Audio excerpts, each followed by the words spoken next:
Ini sekarang bapak-bapak yang kaya-kaya, yang duit banyak, kalau datang meminang anak gadisnya SH, terima. Karena ini pengacara, gajinya per menit.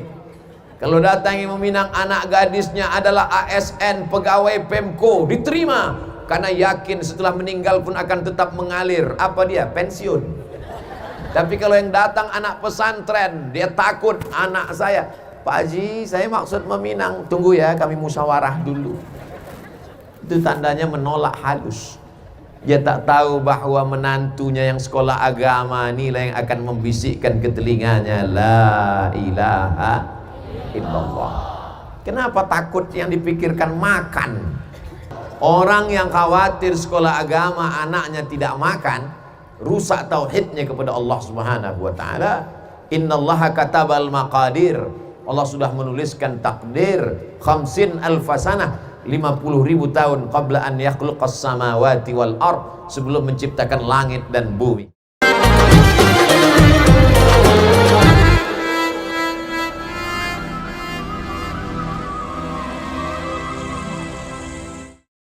Assalamualaikum warahmatullahi wabarakatuh.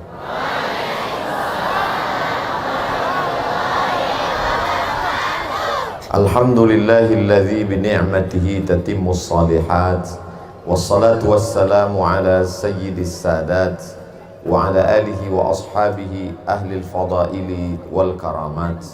Subhanaka la ilma lana illa ma 'allamtana innaka antal alimul hakim. Rabbi shrah li sadri wa yassir li amri wahlul 'uqdatam min lisani yafqahu qawli. Fadilatu Syekhil Ma'had, Fadilatu Syekh Daswandi hafizahullah wa saddada khutah, nafa'anallahu bi ghaziri ulumihi wa bi husni adabihi wa lutfihi. Sadatul mukarramin wal muhtaramun, Sadatul mukarramun wal muhtaramun, as-sayyidat al mukarramat, para asatiz, para pimpinan, para guru-guru, adik-adik santri yang tak dapat saya sebutkan satu persatu, insyaallah semuanya dimuliakan Allah Subhanahu wa taala. Amin ya rabbal alamin. Pada tahun 1910, Syekh Ibrahim Musa Parabek setelah menuntut ilmu di Makkah Al-Mukarramah, pulang ke tanah air mendirikan madrasah. Yang sebelumnya madrasah itu halaqah. Halaqah diambil dari kata lingkaran, karena guru duduk lalu dikelilingi oleh murid-murid. Lingkaran murid-murid mengelilingi guru itu disebut dengan halaqah. Berubah dari halaqah menjadi klasikal. Kelas-kelas pakai kursi itu adalah sistem Belanda. Jadi zaman dulu orang-orang belajar hanya di masjid, di surau, Tuan Syekh duduk membacakan kitab. Sampai hari ini tradisi tersebut dijaga. Orang menyebutnya dengan tradisi sorogan. Tapi kemudian Syekh mengkombinasikan antara dua. Tetap duduk membaca kitab dan tetap pula memakai kelas. Dan ini memang ciri khas Tawalib Parabek, Tawalib Sumatera. Apa yang dilakukan oleh beliau merupakan suatu ijtihad, sesuatu barang yang baru. Karena sebelum itu orang hanya, kalau sudah disebut pakai kelas itu berarti ikut modern. Beliau mengkombinasikan antara al-muhafazah alal qadimis salih, yang lama-lama yang bagus-bagus dijaga, wal akhdhu bil jadidil aslah, yang baru-baru yang kira baik diambil. Akhirnya sampai tahun 2022 ini dua-duanya tetap terjaga. Anak-anak tetap membaca kitab kuning, dan kemudian secara kelas dia punya ijazah madrasah sanawiyah dan madrasah aliyah. Ada sebagian orang baca kitab tapi tidak punya ijazah.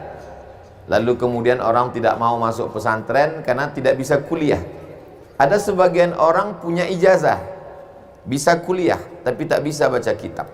Maka Masya Allah Tabarakallah, adik-adik saya yang ada di pesantren Parabe, kedua-duanya dapat, ijazahnya dapat, ilmu kitab kuningnya pun juga dapat.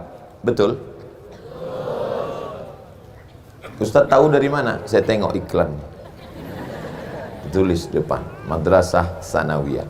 Dan tadi ketika berdialog, Ustaz Buya Zaki Munawar mengatakan, anak-anak kami di sini Ustaz tauhidnya membaca kitab Al-Husunul, saya ingat, cuman ngetes aja. Al-Husunul Hamidiyah. Lalu kemudian dalam bidang fikihnya mereka tetap masih baca kitab kuning, namanya kitab Fathul Mu'in.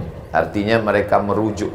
Tapi dalam hal pendidikan di Kementerian Agama, dia punya ijazah, dan kalau dia mau melanjutkan, dia punya ma'had ali. Sebagian orang tidak mau kuliah karena dia anggap pendidikan ini terlalu rendah di kuliah itu, Pak Ustadz. Dari awal mereka sudah belajar Fathul Qarib, Matan Takrib, habis Matan Takrib naik Fathul Qarib, setelah itu lalu kemudian I'anatul Talibin, lalu kemudian baca Mahalli. Setelah tinggi, masuk ke kampus, tiba-tiba dosen fikih ngasih buku Fikih Islam Sulaiman Rashid, bahasa Indonesia. Jadi akhirnya orang malas untuk melanjutkan ke perguruan tinggi. Alhamdulillah di tempat kita, dari mulai level bawah sampailah dia di perguruan tinggi Ma'had Ali. Jadi tidak ada alasan untuk adik-adik tidak kuliah. Mudah-mudahan nanti setelah tamat pondok, setelah selesai Ma'had Ali, baru pulang ke kampung halaman masing-masing. Siap? Ingat, jangan ada dusta di antara kita. Saudaraku yang dimuliakan Allah Subhanahu wa Ta'ala, hari ini kita berhadapan dengan tantangan dunia global yang luar biasa. Tantangan itu macam-macam. Saya bisa sampai ke pesantren yang tua, pesantren bentengnya Ahlus Sunnah wal Jamaah ini, melalui wasilah Bapak Wali Kota Bukit Tinggi, Bapak Haji Erman Safar. Mudah-mudahan panjang umur, sehat badan, beserta rombongan. Beliau ada bersama jajaran para syekh, guru-guru kita semua. Di dalam menjalani kehidupan modern sekarang ini, banyak orang sudah tidak lagi membaca karena dianggap ini menghabiskan waktu saja. Dianggapnya kalau membaca kitab ini nanti mubazir, maka langsung saja presentasi makalah. Bagaimana orang mau presentasi makalah kalau dia tidak ada isi di kepalanya? Betul? Sedangkan orang bisa menulis makalah itu mesti dia membaca buku. Buku yang dibaca itu, referensi-referensi itu, misalnya dalam bidang hadis, dari kitab yang paling kecil Al-Arba'un An-Nawawiyah, naik agak ke atas sedikit itu kitab Riyadhus Shalihin min kalami Sayyidil Mursalin, naik lagi khusus tentang zikir-zikir Al-Azkar, naik lagi khusus tentang hukum-hukum fikih, dikumpulkan oleh Al-Hafiz Ibnu Hajar Al-Asqalani dalam Bulughul Maram min Adillatil Ahkam, disyarah oleh Imam As-San'ani dalam Subulus Salam.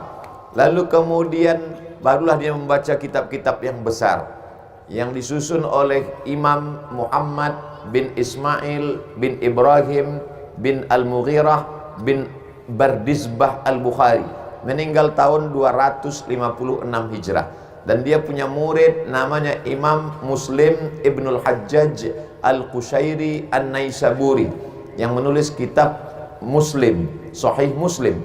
Disebut dia dengan kitab Al-Jami' karena di dalamnya ada 3 unsur, ada akidah, ada fikih, ada akhlak, mencakup semua ajaran Islam, maka disebut dia dengan Al-Jami'. Disebut kitab ini Al-Musnad karena memang dari Imam Bukhari sampai ke Nabi bersanad. Imam Bukhari mendapat itu dari Imam Abdullah bin Maslamah. Imam Abdullah bin Maslamah menemukannya dari gurunya namanya Malik bin Anas. Imam Malik dari gurunya namanya Imam Abu Zinad. Abu Zinad mendapatkan guru itu dari Al-A'raj. Al-A'raj mendapatkannya dari Abu Hurairah. Abu Hurairah mendapatkannya dari Sayyidina Muhammad sallallahu alaihi wasallam. Lalu kemudian ditulislah lagi oleh murid-murid mereka. Ada namanya Imam Abu Dawud, ada namanya Imam Abu Isa ibnu Saurah At-Tirmidzi, ada namanya Imam An-Nasai, ada namanya Imam Ibnu Majah. Lalu kemudian datanglah orang barat mengumpulkan 9 kitab. Lalu dari 9 kitab itu ditambah 3 lagi dari Kutubus Sittah. Satu lagi namanya Sunan Ad-Darimi atau Musnad Ad-Darimi. Satu lagi ditulis oleh Imam Malik bin Anas, gurunya Imam Syafi'i, pendiri mazhab Maliki, yaitu kitab Muwatta Malik, meninggal tahun 179. Lalu kemudian satu lagi disebut dengan Musnad Ahmad bin Hambal. Datanglah orang Belanda namanya Aren Jan Wensing. Dari namanya ini kita tahu bahwa dia ini tidak sunat dan tak mandi wajib. Mohon maaf. Saya cuma ingin mengatakan, kalaulah hanya berbicara tentang banyaknya membaca kitab, maka mata kita ini belum ada apa-apanya dibandingkan dengan orientalis Belanda. Orang timur disebut dengan oriental. Makanya orang yang wajah-wajahnya agak-agak ketimuran, wajah Korea, wajah Tiongkok, itu disebut dengan wajah-wajah oriental. Lalu kemudian orang barat yang mengkaji tentang timur disebut dengan orientalis. Maka orientalis mengkaji hadis-hadis Nabi Muhammad SAW dalam 9 kitab. Akhirnya setelah 40 tahun ditulisnyalah Kamus Mencari Hadis dalam 9 kitab yang diterjemahkan ke dalam bahasa Arab oleh Syekh Muhammad Fuad Abdul Baqi dari Mesir. Buku itu berjudul Al-Mu'jam Al-Mufahras li Alfazil Hadis, Kamus Pencari Hadis dalam 9 kitab hadis Nabi Muhammad sallallahu alaihi wasallam. Jadi kalau ada di antara santri yang merasa sudah begitu banyak membaca kitab, maka sesungguhnya dia belum ada apa-apanya dibanding dengan Syekh Google.com. Artinya mesti diseimbangkan antara kitab yang dibaca dengan pengamalan, dengan hormat. Makanya tadi kata Syekh Buya Daswandi, Ustadz Abdul Somad, kami sedang mengajarkan bagaimana santri menghormati ulama. Itulah maka tadi adik-adik berbaris dari ujung sampai ke pintu kantor, sampai ke atas. Rupanya begitu mau diajarkan keseimbangan antara baca kitab kuning dengan ta'zim, keseimbangan dengan kehebatan menguasai fikih, menguasai akidah, menguasai akhlak dengan berakhlakul karimah. Jangan sampai ada santri yang akhlak, kalau ditanya akhlak lughatan, akhlak istilahan, akhlak menurut Ibnu Maskawai, akhlak menurut Imam Al-Ghazali, akhlak di dalam kitab Ihya Ulumuddin, tapi tidak berakhlak. Ini namanya orang hanya berteori akhlak. Mudah-mudahan adik-adik semua seimbang antara ilmu dengan amal, insya Allah. Dan saya melihat itu. Mereka menyambut semuanya dengan tola al-badru alaina. Sampai dia bertanya, mana ustadz yang disambut? Rupanya ustadz menjadi supir Pak Wali pula.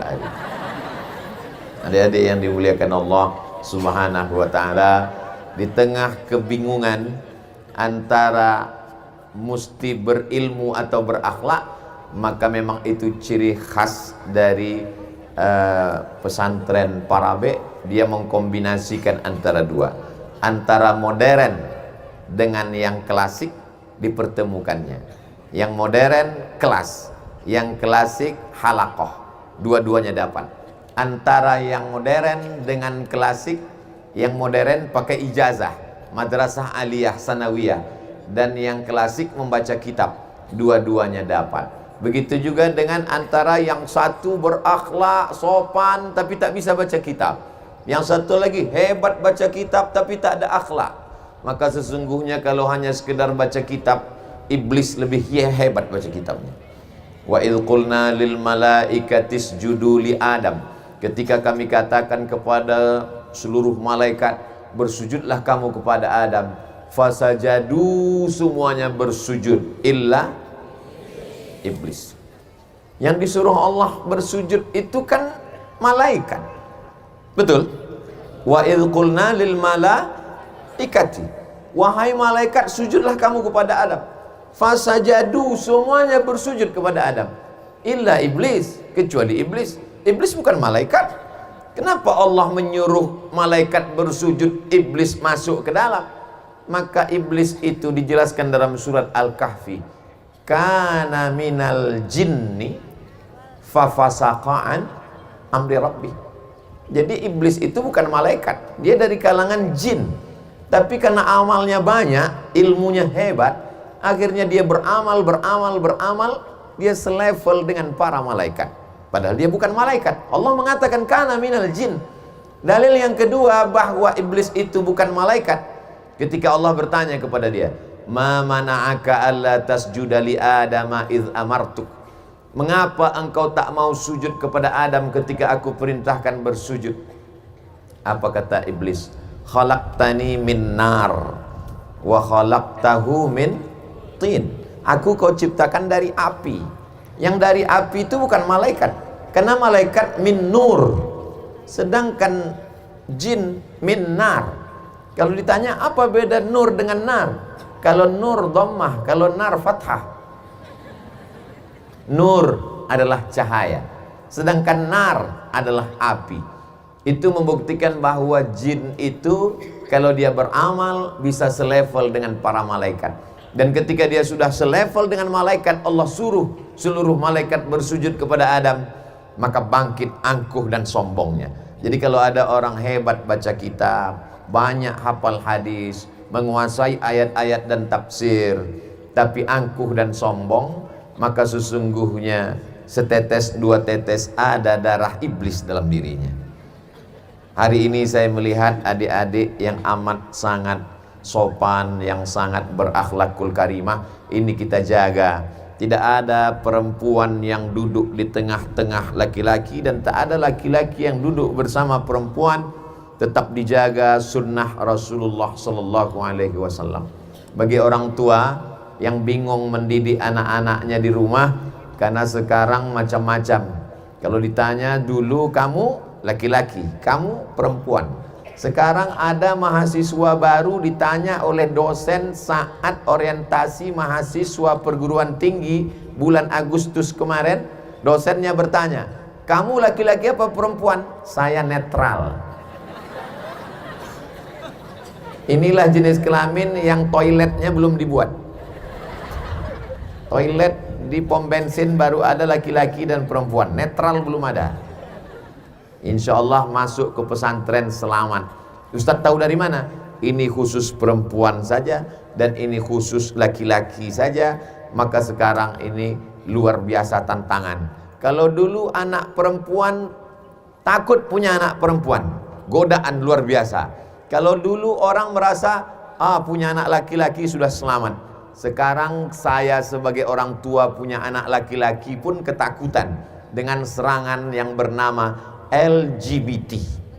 Ada pula yang mengatakan saya LGBT itu perempuan Pak Ustadz. Kenapa? Karena ujungnya kasroh. LGBT, LGBT, LGBTunna. Apa ini? Dengan masuknya anak ke pesantren, selamatlah dia, tenanglah dia. Orang tua di rumah, saya mensyaratkan anak kemanakan Ambo mesti masuk pesantren.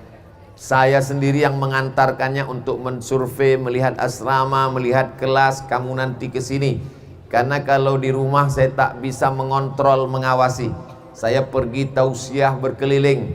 Siapa yang melihat dia main handphone, membuka website, main TikTok, macam-macam. Tapi kalau sudah di pesantren, alhamdulillah tenanglah dia, menjadi anak yang soleh dan solehah. Anda bingung, Anda ragu untuk menjaga anak-anak Anda, kirimlah ke pesantren Parabe sebelum tanggal penutupan berikut ini. Oh, saya tidak mau anak saya di pesantren Pak Ustadz. di pesantren itu nanti tidak punya ijazah. Ada semua ijazah, ijazah aliyah, ijazah sanawiyah, ijazah ma'an ali. Saya tak mau anak saya di pesantren Pak Ustadz, nanti kalau di pesantren hanya pakai kain sarung, tidak pernah olahraga. Mereka memang pakai sarung tapi olahraganya basket. Ustadz tahu dari mana? Itu ada.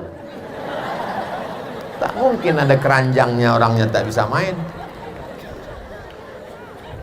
Jadi siapa yang ragu anaknya masuk pesantren? Saya tidak mau anak saya pesantren Pak Ustadz. Pesantren itu sarangnya radikal. Pesantren itu anak-anak yang teroris. Pesantren itu anti NKRI. Indonesia merdeka tahun berapa? 1945. Pesantren Parabek dibangun tahun berapa? 1910. 35 tahun sebelum Indonesia merdeka, maka pesantren Parabek sudah berkontribusi atas kemerdekaan negara kesatuan Republik Indonesia. Mana yang lebih, tunggu, tepuk tangannya, belum. Mana yang lebih tua, Indonesia atau pesantren Parabek? Pesantren Parabek 1910. 35 tahun setelah itu alumni generasi pertama, kedua menyebarkan kepada umat anak-anak bangsa bahwa kalau kalian mati ditembak Belanda, kalian akan mati syahid. Mereka mengajarkan ish kariman au mut syahidan, hidup mulia atau mati syahid. Kalau kalian mati syahid dibunuh Belanda, maka kematian kalian kal qarsi, hanya seperti cubitan lembut pada kulit. Kalau kalian mati syahid, kalian tidak diperiksa malaikat, tidak ada azab kubur. Kalau kalian mati syahid, kalian langsung masuk ke surga tanpa hisab. Kalau kalian mati syahid, kalian tidak pernah mati. Wala taqulu liman yuqtalu fi sabilillahi amwat. Jangan kau katakan mereka yang syahid itu mati. Bal ahya, mereka hidup. Walakin la tash'urun, kalian yang tak sanggup merasakan kehidupan mereka. Akhirnya 10 November Indonesia memperingati sebagai hari, kok hari Kamis? 10 November hari pahlawan. Kenapa 10 November hari pahlawan? Karena pada tanggal 22 Oktober, 18 hari sebelum hari pahlawan, ulama, para buya sudah mengeluarkan apa yang disebut dengan resolusi jihad dari pondok pesantren. Tapi kan itu Pak Ustadz, pondok pesantren di Jawa. Mereka adalah murid-murid dari ulama besar, Imam Masjidil Haram. Seorang anak laki-laki merantau sampai ke Makkah. Malang tak dapat ditolak, untung tak dapat diraih. Kalau tuah ada di badan, pasir digenggam menjadi intan. Ganteng, bahasa Arab hebat, ilmunya luar biasa. Lalu kemudian menikahlah dia dengan seorang anak bangsawan dari keturunan Kurdi. Orang-orang Kurdi ini luar biasa di Makkah. Syekh Soleh Al-Kurdi punya anak gadis perempuan, dinikahkanlah dengan anak muda yang merantau dari Bukit Tinggi bernama Syekh Ahmad Khatib Al-Minkabawi. Lalu kemudian Syekh Soleh Al-Kurdi dekat dengan raja. Ketika itu Makkah itu tidak seperti sekarang dikuasai oleh raja. Sebelum 1924, setelah 1924 kerajaan Saudi Arabia namanya.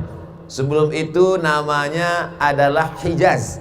Hijaz artinya Makkah dan Madinah, otonomi khusus. Otsus, otonomi. Otonomi artinya wilayah kekuasaan khusus. Sama seperti sekarang disebut dengan otonomi daerah. Otonomi khusus ini dipimpin oleh keturunan Nabi Muhammad sallallahu alaihi wasallam. Namanya Syarif Husain. Maka Syarif Husain mengundang Syekh Soleh Al-Kurdi membawa menantunya untuk sholat di istana. Kebetulan yang jadi imam Al-A'immah min Quraisy. Kalau kita berkumpul, maka yang menjadi imam mustilah orang Quraisy. Maka majulah imam orang Quraisy, yaitu Syarif Husain, keturunan Nabi Muhammad sallallahu alaihi wasallam. Ditakdirkan Allah ketika beliau menjadi imam itu agak terselip sedikit bacaannya, dan diluruskan oleh Syekh Ahmad Khatib Al-Minkabawi yang jadi makmum di belakang. Selesai sholat, berdialoglah Syekh Ahmad Khatib dengan Syarif Husain. Syarif Husain kagum, takjub mendengar ilmu-ilmu dari Syekh Ahmad Khatib. Akhirnya diangkatlah Syekh Ahmad Khatib menjadi imam Masjidil Haram dan menjadi mufti dalam mazhab Syafi'i. Semua orang-orang yang datang dari Sumatera, dari Nusantara, kalau mereka ke Makkah tegak mendongakkan kepala. Kenapa? Karena yang menjadi imam dan mufti mazhab Syafi'i adalah Syekh Ahmad Khatib Al-Minkabawi. Lalu kemudian Syekh Ahmad Khatib menerima murid-murid yang datang dari Nusantara. Ada muridnya itu yang datang dari Sumatera Utara. Nama muridnya itu adalah Syekh Hasan Maksum. Syekh Hasan Maksum pulang ke Medan, lalu kemudian mufti kerajaan Delhi, dan diangkat dia menjadi imam besar di Masjid Al-Masun di depan Istana Maimun. Mudah-mudahan adik-adik nanti panjang umur, sehat badan, datang ke Medan melihat Istana Maimun yang megah dan di depannya ada masjid raya. Disitulah Syekh Hasan Maksum. Murid-murid dari Syekh Hasan Maksum ini mendirikan organisasi, itulah yang dia disebut dengan Al-Jam'iyatul Wasliyah.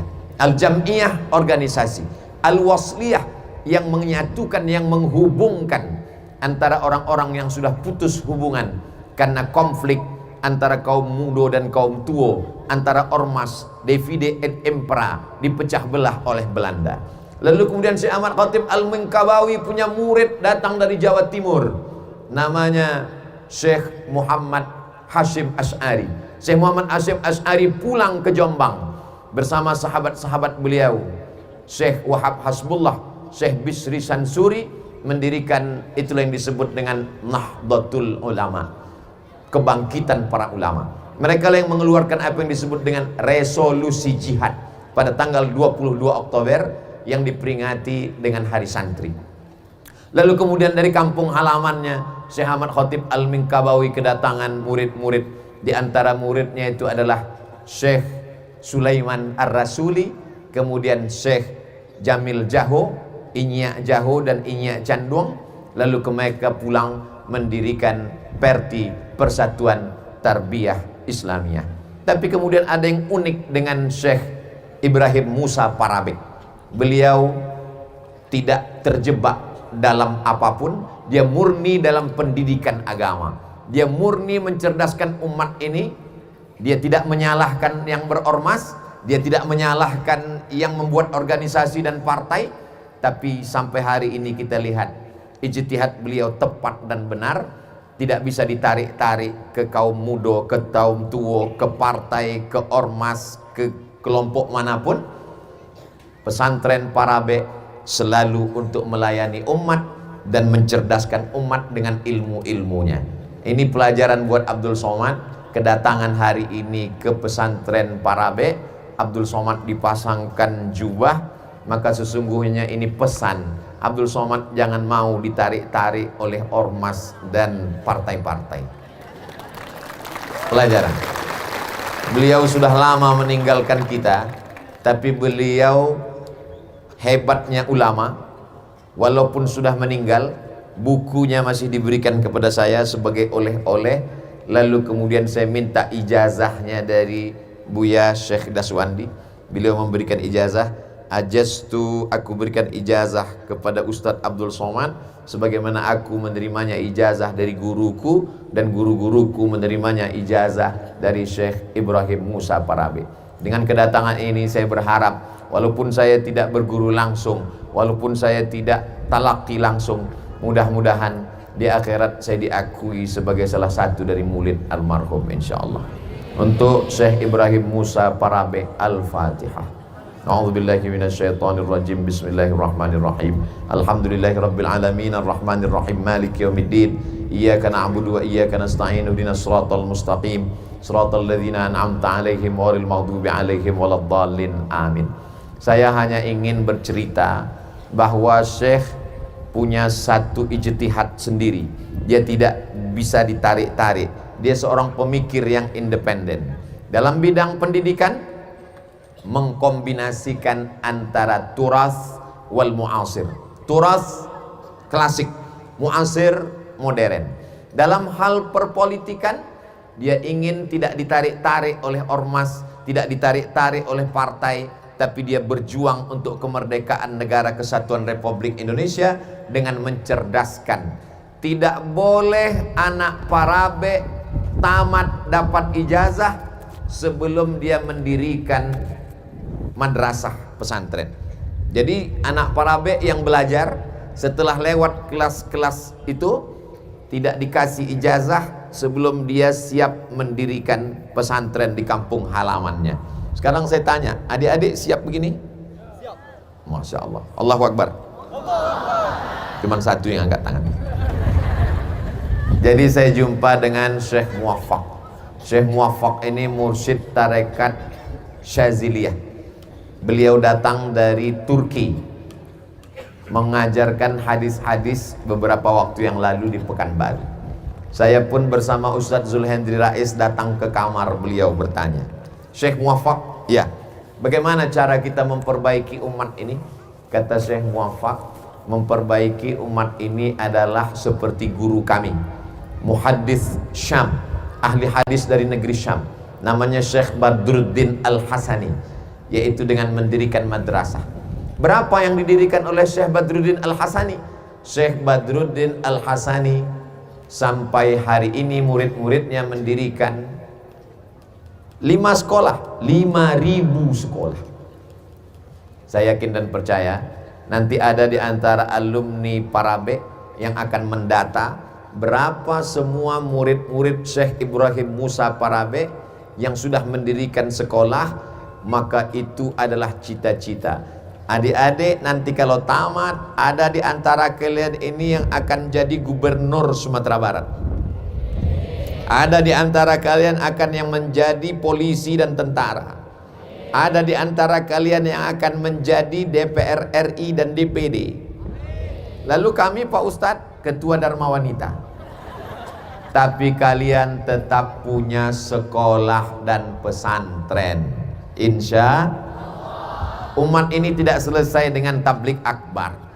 Tablik akbar di tengah lapang menggelegar ceramah Ustadz Abdul Somad. Begitu pulang selesai. Innalillah wa inna ilaihi rajiun.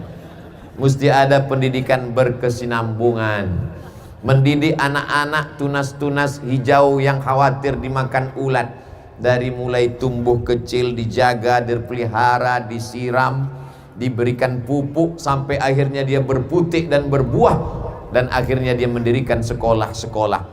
Akan ada lebih 5.000 cabang dari Ma'had Pesantren Parabe insyaallah. Amin. Saya diundang ke Pulau Madura, jumpa dengan Ibu Bupati. Saya tanya Bupati, Ibu Bupati, iya, berapa pesantren di kabupaten Ibu? Kata Ibu Bupati, pesantren di sini Pak Ustadz ada 600 pesantren dan sekolah agamanya 1.200 madrasah. Bukit Tinggi berapa pesantren Pak Wali? 3.000 atau 300 Pak Wali? Ada 3 pesantren. Kalau kita mau memperbaiki umat ini, khawatir ilmunya sudah siap, kitab kuningnya sudah siap, ijazahnya sudah siap, sanawiyah, aliyah, man ali sudah siap, tapi tanah belum ada. Bapak-bapak, ibu-ibu, orang kaya, duit banyak, ruko banyak, emas banyak, wakafkan tanah kalian, dirikan pesantren, kasih anak gadis kalian ke alumni-alumni ini. Siap?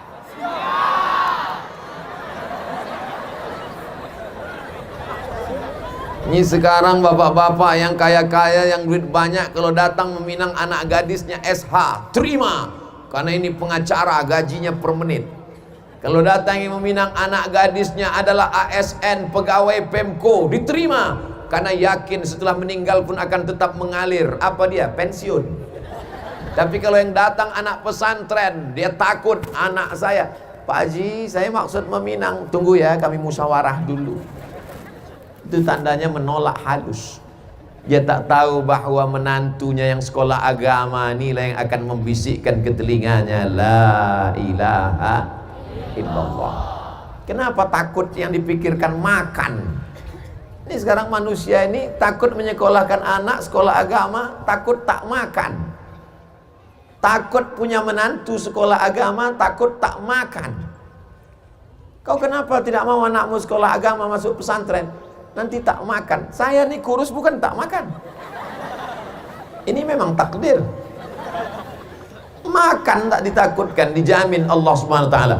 Orang yang khawatir sekolah agama anaknya tidak makan, rusak tauhidnya kepada Allah Subhanahu wa taala.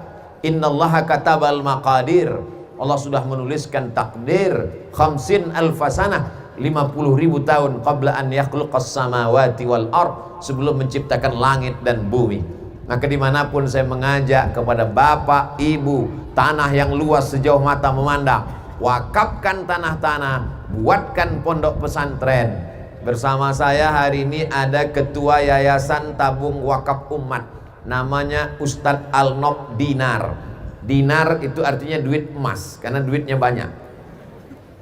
Kalau mau mendirikan sekolah, bagaimana cara mengurus izin, studi banding, beliau merupakan sahabat Ustadz Abdul Somad, adik kelas di Al-Azhar, yang pontang panting, tunggang langgang, lintang pukang, kepala jadi kaki, kaki jadi kepala. Cari mencari, semua rumah orang-orang kaya sudah kami data. Mana yang kaya, mana yang sangat kaya, mana yang amat sangat kaya, mana yang sudah mau menunggu hari, menunggu meninggal dunia. Kita selamatkan hartanya supaya mengalir sesudah kematian. Itu sahabat saya Ustadz Arnob. Dulu kami ceramah di masjid, tabligh akbar di Tanah Lapang. Tapi kami berpikir, ini kalau cuman begini anak tidak sekolah, biaya mahal. Akhirnya Ustadz Arnob bersama kawan-kawan mendirikan pesantren khusus tahfiz Quran. 3 tahun pertama tidak diganggu dengan apa-apa, menghafal Quran saja. Tahun keempat barulah kemudian dia latihan membaca kitab. Tahun kelima praktek baca kitab.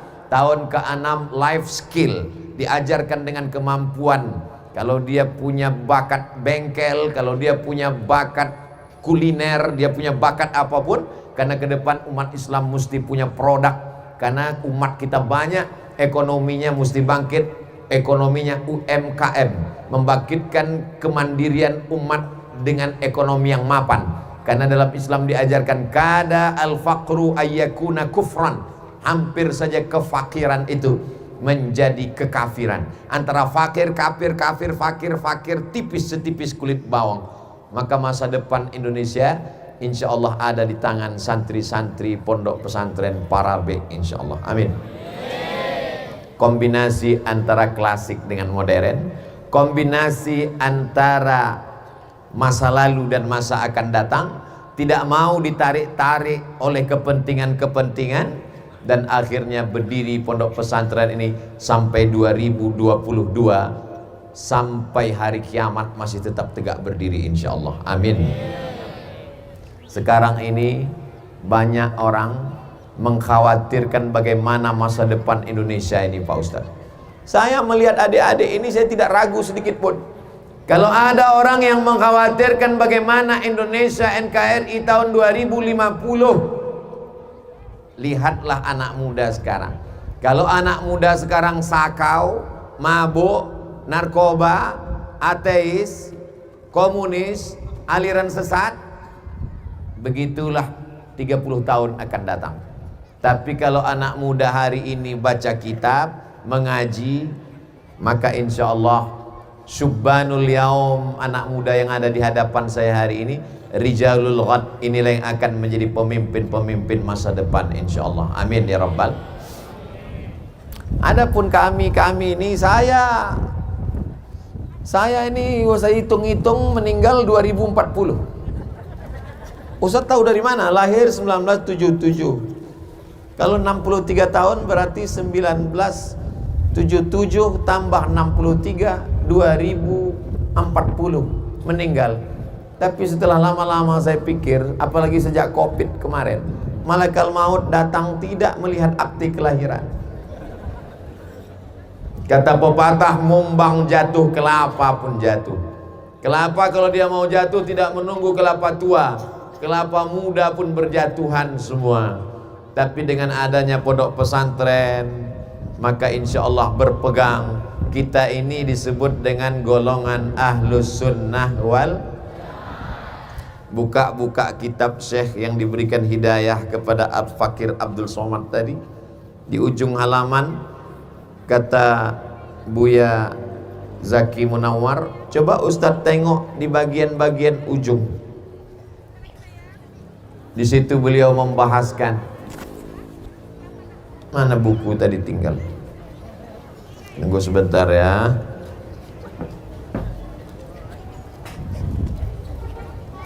Aduh gambar. Mohon maaf Ustadz Al-Nob. Ustadz Al-Nob itu bukunya klasik, Ambo kok bukunya modern. Mas'alatun halaman 112. Fima yata'allaqu bi ziyadati lafzi sayyidina fis salati, yang terkait dengan menambah lafaz sayyidina dalam solat.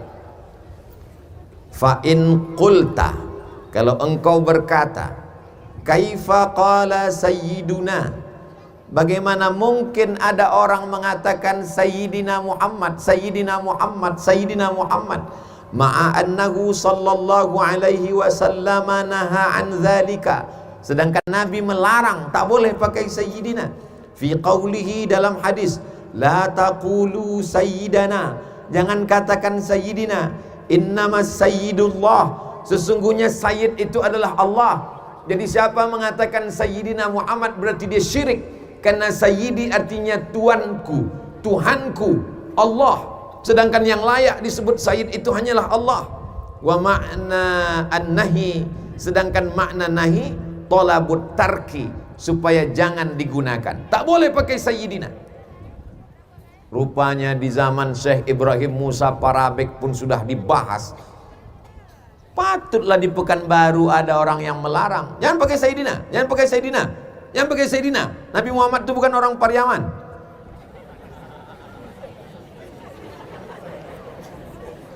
Lalu kemudian apa jawaban Syekh? Kata beliau, qultu, jadi bukunya dalam bentuk tanya jawab. Fa in qulta qultu, kalau kau katakan begini, begini kataku. Kalau kau hujahnya begini, ini jawabanku.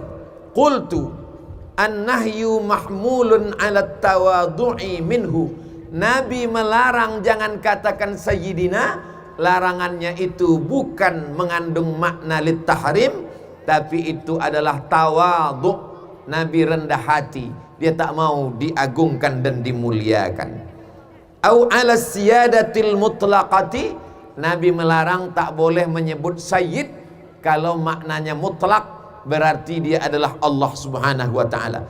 Tapi kalau maknanya bukan itu, bidalilin, dengan dalil. Ini menunjukkan ahlus sunnah. Beliau berdalil dengan hadis, annahu sallallahu alaihi wasallam atlaqa lafzas sayyidi ala sayyidina Mu'az. Nabi mengucapkan lafaz sayyid untuk sahabatnya bernama Mu'az. Apa kata Nabi SAW kepada golongan Ansor? Waktu Mu'az bin Jabal datang, Nabi berkata kepada orang Ansor, qumu li sayyidikum, berdirilah kamu menyambut pemimpin kamu. Apa istimbat dari sini? Kalau Mu'az bin Jabal dipanggil sayyid dan kita boleh memanggilnya Sayyidina Mu'az bin Jabal, apalagi dengan dia Sayyidul Awwalin wal Akhirin, Sayyidul Anbiya wal Mursalin, maka kita katakan Sayyidina Muhammad sallallahu alaihi. Abdul Somad tidak mengajar. Abdul Somad hanya membacakan halaman 112 dari kitab Hidayatus Sibyan fi risalati Syaikhi Syuyukhina Sayyid Ahmad bin Zaini Dahlan, seorang ulama besar dari kota Makkah bernama Syekh Ahmad Zaini Dahlan, mufti mazhab Syafi'i, dan beliau mensyarah kitab itu. Jadi adik-adik punya keberuntungan yang luar biasa, ilmunya berijazah, ilmunya bersanad. Pertahankan ini, sampaikan ini ke murid-murid, dan kalian adalah generasi yang keempat. Syekh Ibrahim Musa Parabe, murid-murid generasi yang pertama, masuk generasi yang ketiga Syekh Buya Daswandi, dan kalian adalah generasi yang keempat. Itulah mengapa saya tidak mengatakan anak-anak, saya mengatakan adik-adik, karena kita satu level. Nanti kalau ada yang nanya, itu Ustadz Abdul Somad ya? Enggak, AA Ustadz Abdul Somad. Karena kita sama-sama level yang keempat. Anggap saja saya abang kelas 7. Almar'u ma'aman ahab, orang akan bersama dengan siapa yang dia cintai. Adik-adik baca lagi kitab Syekh Ibrahim Musa Parabe, kasih syakal di atas, yang sulit-sulit untuk membacanya buat syarahnya, karena orang mengenal Imam Syafi'i. Dari mana orang mengenal Imam Syafi'i? Dari Rabi' Al-Muradi. Dari mana orang mengenal Imam Syafi'i? Dari Imam Al-Buwaiti. Dari mana orang mengenal Imam Syafi'i? Dari Imam Al-Muzani. Jadi guru itu hebat karena murid-murid yang luar biasa. Saya yakin dan percaya pesantren Syekh Ibrahim Musa Parabe masih tetap tegak sampai hari ini, itulah karena murid-murid beliau yang luar biasa. Dan hari ini Masya Allah Tabarakallah, lebih dari 2000 orang sudah datang kartu kuning.